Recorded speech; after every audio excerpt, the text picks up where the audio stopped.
ಭಾರತ ಮತ್ತು ಪಾಕಿಸ್ತಾನ ನಡುವಿನ ಘರ್ಷಣೆಯಲ್ಲಿ ಬಾಗೇಪಲ್ಲಿ ಸಮೀಪದ ಆಂಧ್ರಪ್ರದೇಶದ ಗೋರಂಟ್ಲು ತಾಲೂಕಿನ ಕಲ್ಲಿಕೊಂಡ ಗ್ರಾಮದ ಯೋಧನೊಬ್ಬ ವೀರ ಮರಣವನ್ನ ಅಪ್ಪಿದ್ದಾರೆ. ಈ ಗ್ರಾಮದಲ್ಲಿ ಶೋಕ ಮೂಡಿಗಟ್ಟಿದೆ.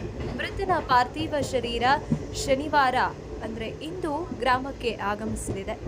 ಪಹಲ್ಗಾಮ್ ದಾಳಿಗೆ ಪ್ರತೀಕಾರವಾಗಿ ಭಾರತ ಸರ್ಕಾರ ಉಗ್ರರ ಮೇಲೆ ಆಪರೇಷನ್ ಸಿಂಧೂರ್ ನಡೆಸಿತು. ಇದರಿಂದ ಕೆರಳಿದ ಪಾಕಿಸ್ತಾನ ಭಾರತದ ಮೇಲೆ ಪ್ರತಿದಾಳಿ ನಡೆಸುತ್ತಿದೆ.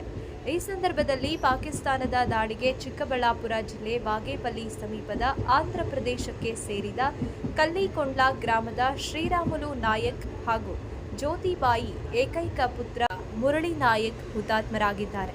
ಸುದ್ದಿ ತಿಳಿಯುತ್ತಿದ್ದಂತೆ ಕುಟುಂಬದಲ್ಲಿ ಆಕ್ರಂದನ ಮುಗಿಲು ಮುಟ್ಟಿದೆ.